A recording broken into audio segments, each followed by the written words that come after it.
Hello, everybody, and welcome to today's Developer Hangout. I'm Will Hungerford, Organized Play Developer, and with me is the sultry and succulent Will Pagani, who has a fancy title now. I am the lead CID developer. Lead CID developer. That's beautiful. That is beautiful. Until you spell it all out, and then it gets a little weird, but we're not going to go into that. No. Today, we're going to be talking about the last week of the Man-O-War Community Integrated Development Cycle, the last week of CID for Man-O-War. What changed in the update that just went live yesterday on February 20th, if you're watching this later on YouTube.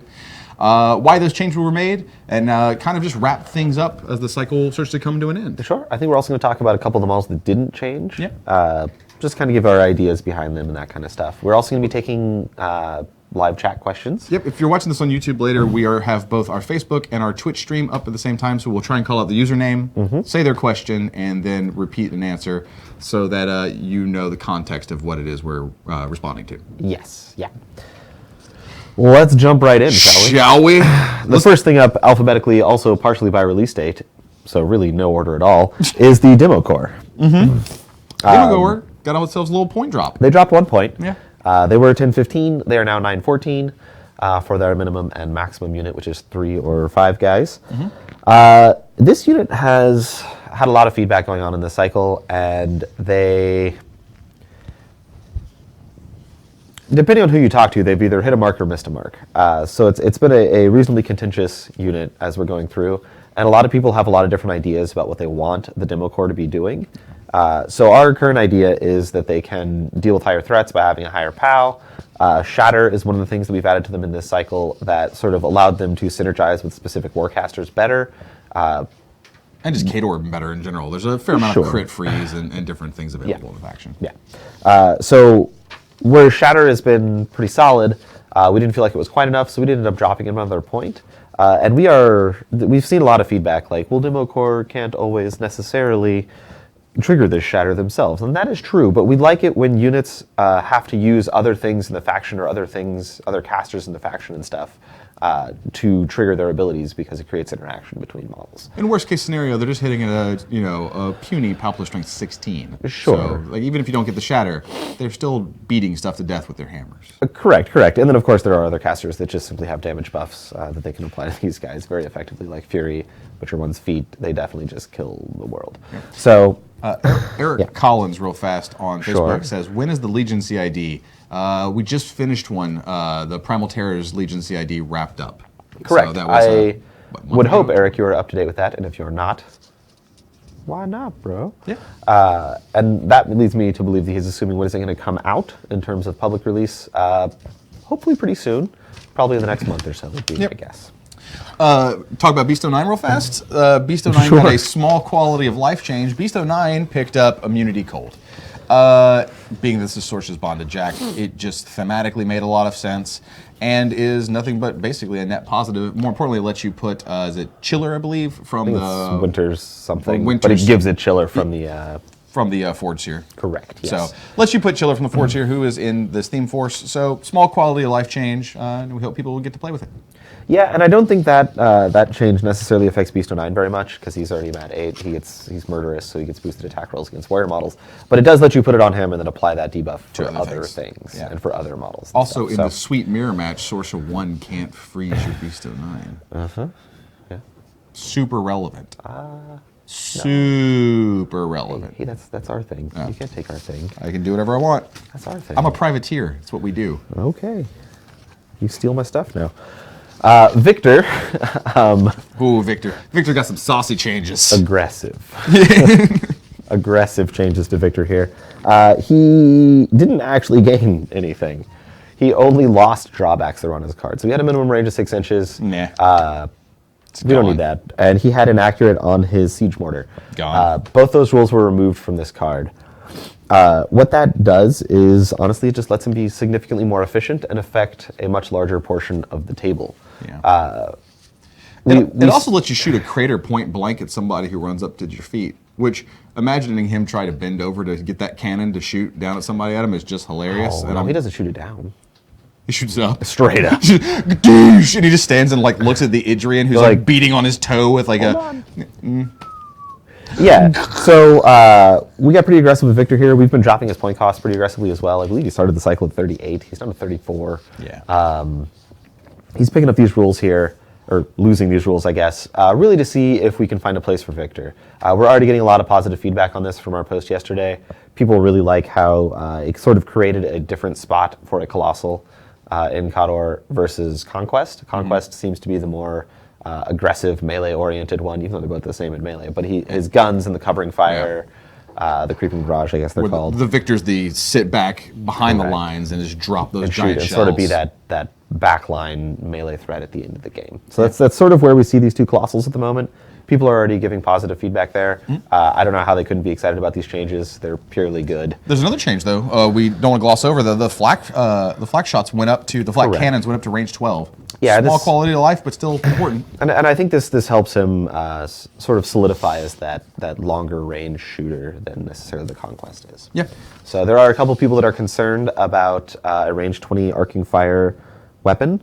I mean, test it, right? Like, this is the point of CID, is if you're concerned about something like that, give it a shot. I know we're going to be playing some games with it internally here probably next week, so we'll see how we feel about it.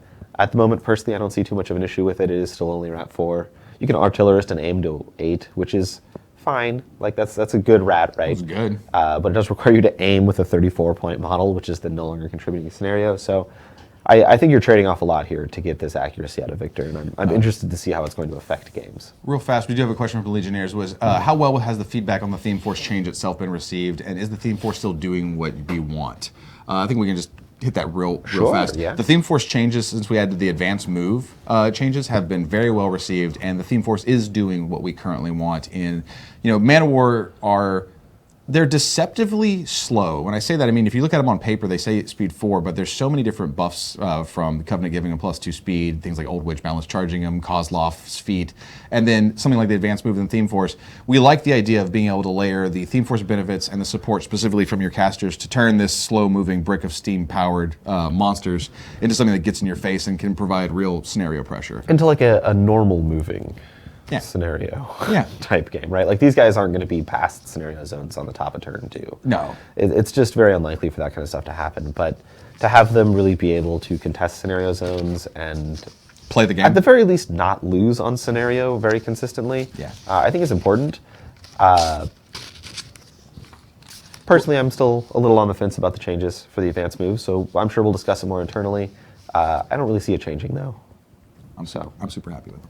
Yeah, and I think Souls is as well. So I think in general people are as well. Yeah. Shall we move on to the tanker changes, sir? Sure. Yeah.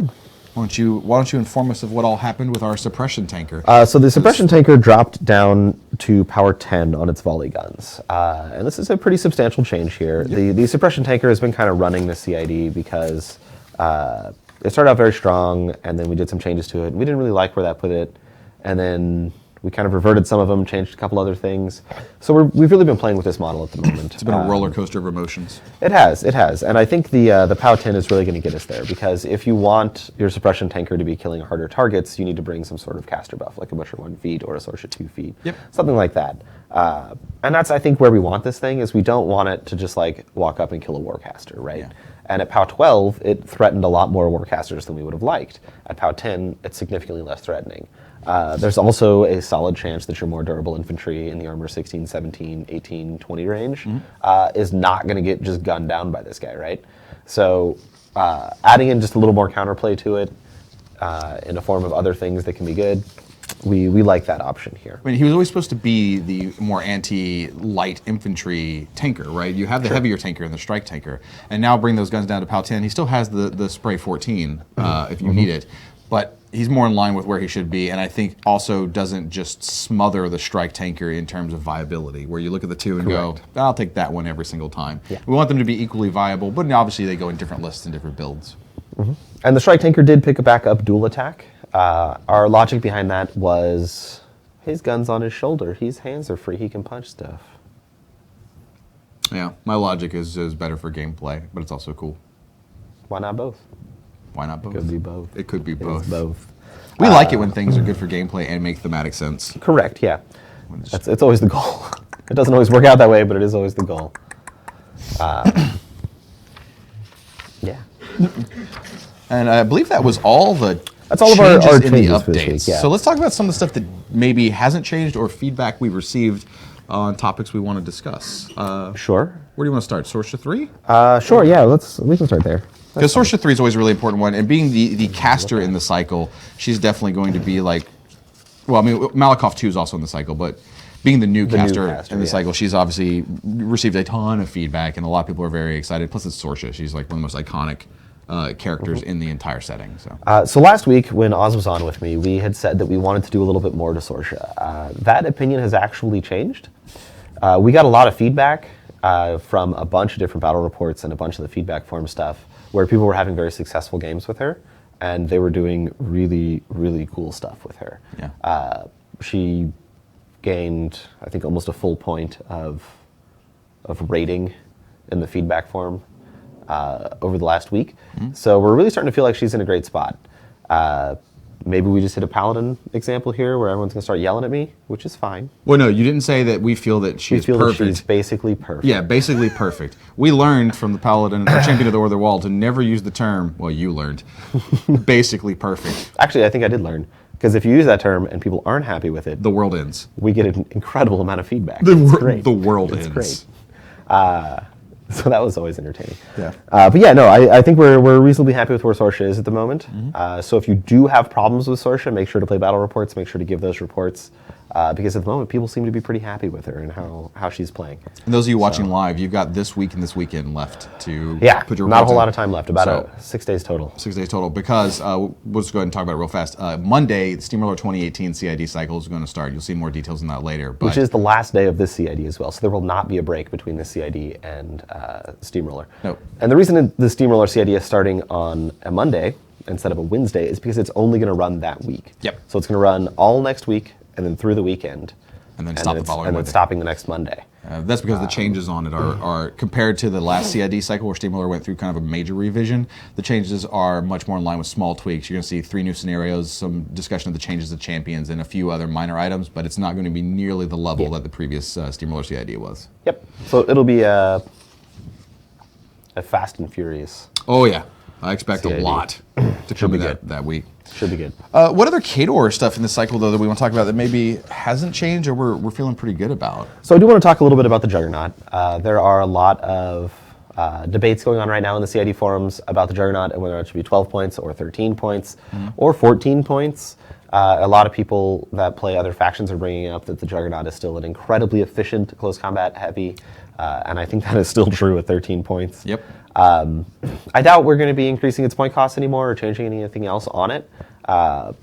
Personally, I believe that 13 is a great spot for it. I don't think 12 is super reasonable because of just everything that it can bring. It can do so much for having very few special rolls. And it just, as a pure stats monster, the thing is incredible. Yeah, so the value on it is absurd. Let's do a couple questions real fast. I missed the beginning. Are you guys going to give any info on the Crucible Guard during the stream? No, Steve. We're mainly doing the Man of War and then talking a little bit about maybe, well, we mentioned Steamroller, but there will not be any Crucible Guard spoilers during this stream. That was last stream. Yeah. I'm going to watch our view count and make sure it doesn't just immediately tank when I say that. Be like, wait, they come on bases? They do come on bases. Joseph Garrett asks, do you feel that this is the most productive feedback cycle in CID so far? It seems like a lot of rapid fire changes and iterations of rules. I don't think so, no. I mean, I think it's most productive. I mean, it might be, but it doesn't seem particularly more or less productive than a lot of other CID cycles that we've done. I think the most productive was probably Blind Water. I think it was actually Grimkin, because I think we did a lot of work on that one. But you know what? Well, no. Blind Water. Bias. We got steady on Barnabas right in there the last second. Oh my God, you're the worst. Yeah, I think this has been a good one in terms of feedback and stuff, and amount of participants has been great. You guys have been doing a great job on that kind of stuff. Great battle reports, all that kind of stuff. We've had some really good discussions. We've had a couple people going off the rails, which have led to infractions and bans and stuff. I was about to say, that's to be expected. The thing that if you were asking us like what's our favorite cycle, the one thing that we'll be transparent about that was an issue was the beginning of this cycle was a little rocky in terms of some of the more contentious topics, moving away from debate and into just straight yelling and sort of people sort of screaming over each other. Not everyone, but like you said, there were some infractions and there were some bans in the CID forums. And then things got brought into line, and I think everything got much better in a very quick manner. So. Absolutely. And I think a lot of that was due to expectations not necessarily being met, where people expected either a whole lot more stuff to change or like an overhaul of the faction type situation, which is certainly not the point of CID. There have been some in the past that have changed more stuff. In general, we feel Ecuador is in an excellent place, and we did not feel that we needed to overhaul large portions of the faction. And I'm not really sure there are any factions left that require huge sweeping changes to the majority of their models. So if you were one of the upcoming CIDs, I would expect something about the size of this Ecuador CID. I'm sure there will be exceptions, and I'm sure this will come back to not be true. But I would expect things in the size of this Ecuador CID to sort of become the norm in the future.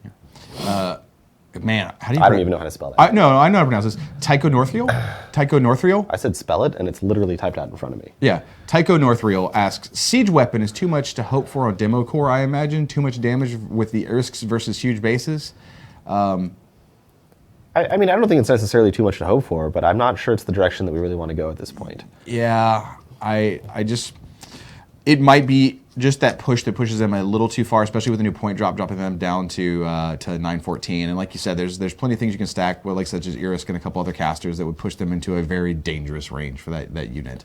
So not in the realm of impossibility, but highly improbable, to be honest with you. Siege weapon is one of those rules that you have to be very careful with.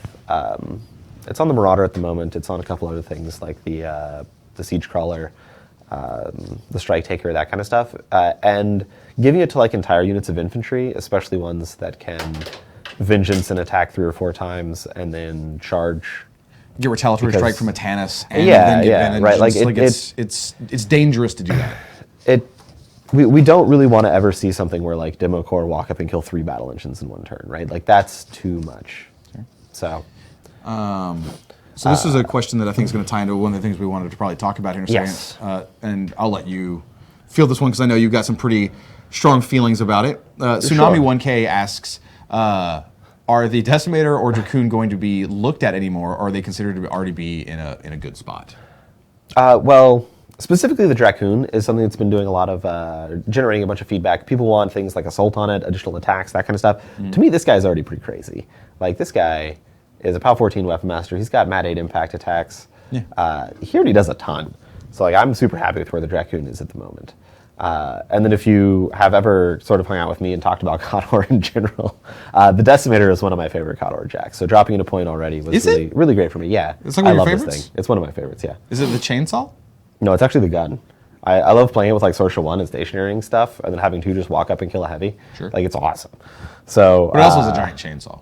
Well, sure, yeah. So if it's got to get in there and mix it up. With Bombardiers, you can make an all chainsaw. Which caster has a chainsaw? Which caster has a chainsaw? No casters have a chainsaw yet. We have dropped the ball. How does no Warcaster in Khador have a chainsaw so I can run chainsaw.list? Maybe our next release. All right. Know what I'm talking to Matt about later? Yep. Chainsaw. It's actually just going to be a chainsaw hands? No. Butcher 4 double chainsaw. Lola saw. Stay on brand. They're called P3 weathering widgets. Thank you, John. Thank you, John. Brought to you by Privateer Press Paints. JP Great One says, did you have anything else to say about the Dracoon? We're good. I'm going with the Dracoon. The Decimator, though, there are a couple other changes that people have suggested on the CID forums that I think would be a little out of line. Like powerful attack? Powerful attack would make me lose my mind, yes.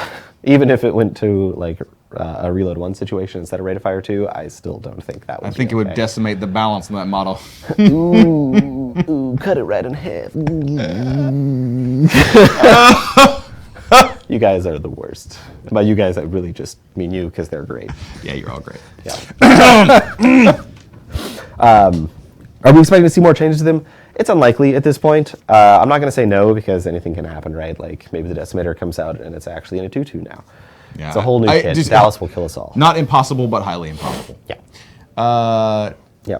Another question there from for JP Great Great One. One. How many themes on average do you expect each faction to get? 6 seems like a good number, and I know Crix reached that, but what about Signar, Menoth, Kador, etc.? I don't think it's specific, honestly. We've talked a lot about how in the new edition that themes are not necessarily, or things in general are not necessarily achieved in parity. And what I mean by that is things like trolls can have 3 gargantuans, whereas other factions only will have 2. Yeah. Or people will have structures, other people won't. And sometimes we will add them if they're necessary. A really good example is you can look at some of the Merc and Minion theme forces. I think when you looked at, I'll use Minions. Blind Water and Pharaoh were your 2 obvious theme forces, right? But they, as a faction, did need another one, which is why Will Work for Food came to be, to give them sort of that generic beast theme. Mercs with things like the Irregulars. So not every faction is going to get that same level. It's what's thematically correct, because they are theme forces, and what provides the proper breadth of gameplay options to a faction player. I like the word breadth. Breadth. Because it reminds me of breath. Oh. Justin R. Moore says, from that looks like Facebook, point decreases on Colossal seems to be a trend in these CIDs. Is that something we can expect to see in the future? Once again, I think it depends on the Colossal. I think some of our Colossals and Gargantuans are performing quite well. I think others are maybe not quite hitting the mark. As we get to those, as we continue in CID cycles, I would expect to see more stuff adjusted on them to make sure that they're like viable, attractive options. Primarily the purpose of CID is to test new models, make sure there's no broken interactions, make sure everything fits perfectly.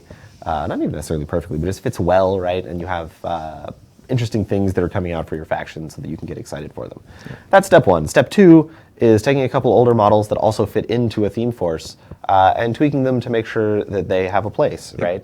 So Victor has not been a super popular model because of a bunch of different reasons. And hopefully we have addressed some of that stuff in this. If you see a Colossal that's seeing a ton of play, Hurricane comes to mind. I doubt we will do too much to them, if anything at all. Yep. Let's see. So do you think we'll get a CID for Cephalix or a new theme from them? Asked Jay Miller on Facebook. The only things we've announced so far, we're not going to go too far past this, is we've got Steamroller next, then Crucible Guard, and the 2 you can expect after that will be Exemplar and Tharn.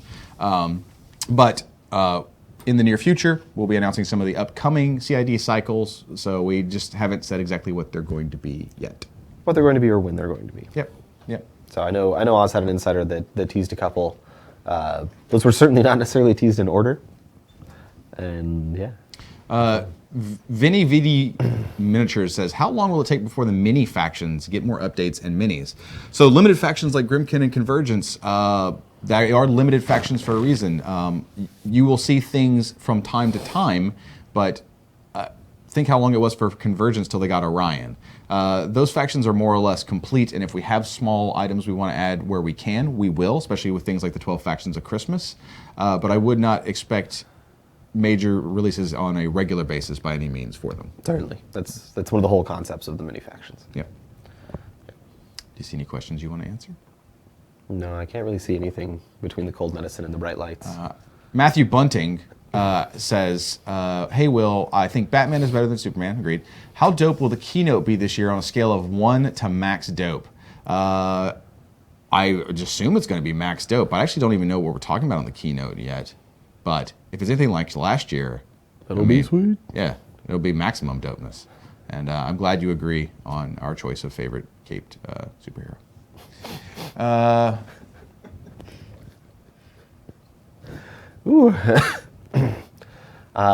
Stephen Kipper asks, will we see more Zoo releases? That's definitely not how you spell Zoo, but it'll be fine. Wait, where does he say that? I don't know, it scrolled past. Zoo is a continent. Oh, will we see more Zoo releases from Duck Boy? He's asking if we're going to see more like Totem Hunters and stuff like that. Sure. So I think it's actually a misconception that I definitely had before I came and worked here. The Totem Hunter is from Zoo being a continent, not like an empire or something that says that there's more Totem Hunters running around. So will we see more releases from Zoo? Honestly, I have no idea. I don't even know what's there. So I do. Who knows? There could be an entire empire of Totem Hunters. That would be so sweet. just all leaping around. Oh my god, Their stairs are horrific. Like humans go there and they're Very like steep. Yeah, just 10-foot steps. Put them under jerks. Yes. Brandon Kading asks, we've seen a lot of minor points reductions across numerous heavies. Sorry, scrolling is very difficult. Across numerous heavies and colossals each CID, would there be a wider sweep of point reductions across multiple factions during the same cycle? No. No? Yeah. The only time we ever do multi-faction looks is things like when we did the battle engines, when we do the 12 factions. And sometimes during 12 factions, you'll see other things pop up. But right now, we're really focused in on the upcoming Theme Force releases. So I say no. Never say never. But I would not expect anytime soon to see a multi-faction mass CID for all the Colossals, Gargantuans, and Heavies. Correct. Chris Payne asks, is Retribution getting a CID? On a long enough timeline, we will all die. And yes, they will. It's the darkest thing we've said on a dev talk. A long enough timeline, like, yes, but also death is soon. I mean, in a relative speaking, it's already here. The Earth is very old. Kush Kerrigan asks, do you believe the Decimator will see any table time with only a 1-point decrease? I think that depends on what you mean by see any table time. To take you literally, absolutely. One, it's in battle boxes, so it'll at least get played in journeyman leagues. But two, yeah, I think it's a fine jack, and I think it is something that a lot of people haven't really explored too much in KOTOR, and whereas it may not be the best thing in the world, it certainly has a place. And when Butcher 4 comes out with his double chainsaw hands, how are you supposed to run all chainsaw lists if you don't run Decimators as your only warjack? The man has a point. I mean, there's not a mercenary journeyman caster that has a chainsaw you can bring some renegades, because there's not like a Magnus 3 journeyman with... No, that doesn't even work. So I'm sorry, you gotta run Decimators for chainsaw list. Yeah, fair.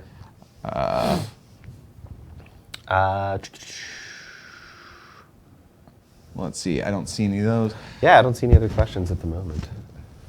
Looking through...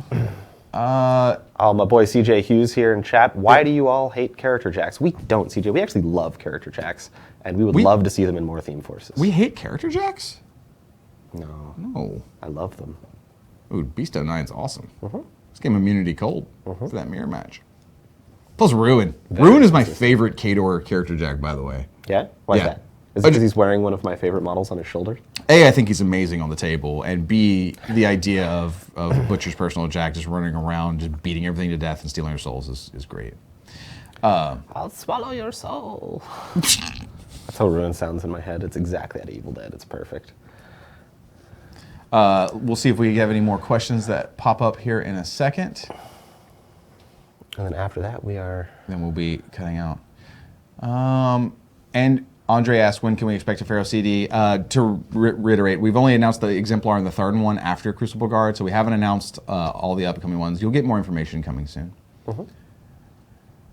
Perhaps. And Joseph Navala asks, is KOTOR pronounced... KOTOR or KOTOR? Oh, it depends entirely on when you started playing the game. Yeah. But the official answer is KOTOR. It's KOTOR. Like they spell everything with a K.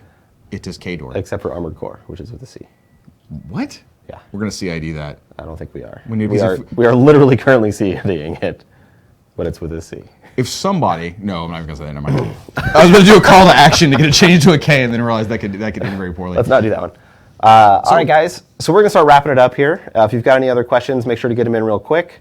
But please join us on the CID forums. We would love to talk to you about your thoughts on everything related to the things that are currently in CID, the Armored Core, Theme Force, the models listed inside of the PDF in there.